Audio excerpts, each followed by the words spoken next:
我覺得因為呢啲舊嘅嘢咧，其實都會影響到我童年嘅。睇翻啲舊嘅嘢嘅時候咧，我會諗翻起細個嘅時候我係點樣去成長嘅咧。咁我好想將呢一樣嘢咧帶俾我下一代咯，係啦。咁所以咧我就會畫呢一本香港老店立體遊。大家好，我係鄧子健，我係香港老店立體遊嘅作者。咁我細個都喺呢頭附近出世啦。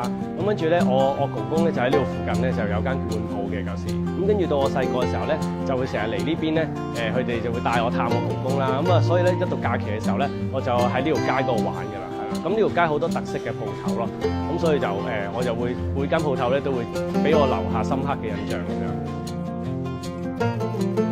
其實呢啲鋪頭好得意嘅，因為咧佢每一間鋪頭咧嗰啲街坊咧都係好熟悉嘅，係啦。譬如喺我哋鋪頭出邊咧有一個檔口啦，咁啊有個伯伯喺度咧，咁我差唔多嚟親咧都會同佢傾偈，佢又會送好多嘢俾我啊咁樣啦。咁跟住到街尾嗰度咧就會有間茶餐廳嘅，咁我嚟親咧就會入去食茶餐廳裏邊嘅嘢。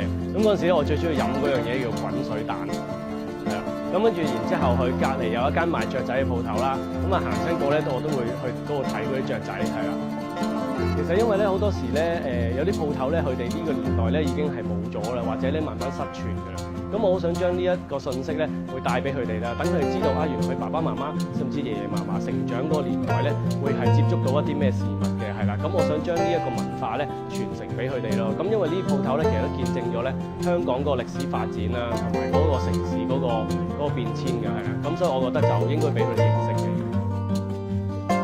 咁我覺得佢哋呢一啲其實都係一啲叫做一啲懷舊嘅一啲嘅感情啦。咁其實佢哋好多時咧就係話要飲水思源啊嘛。咁佢哋自己身為香港人咧，都要認識翻香港本土嘅文化，知道自己係原來上一代人係點樣遺傳落嚟、流傳落嚟嘅一啲文化咯，可以俾佢哋咧自己知道自己喺邊一度嚟咁樣。咁我嚟緊咧會帶一啲小朋友啦去遊覽一啲西營盤嘅店鋪啦。咁我想啲家長咧，譬如喺睇完呢本書之後咧，帶啲小朋友咧去遊覽呢啲店鋪咧，可以咧了解下咧呢啲店鋪嘅特色啊，呢啲懷舊嘅地方啦。咁咧睇咗呢啲之餘咧，佢哋咧就唔使淨係掛住行商場啊，或者睇手機啊，咁可以咧教啲小朋友咧待人接物嘅關係咯。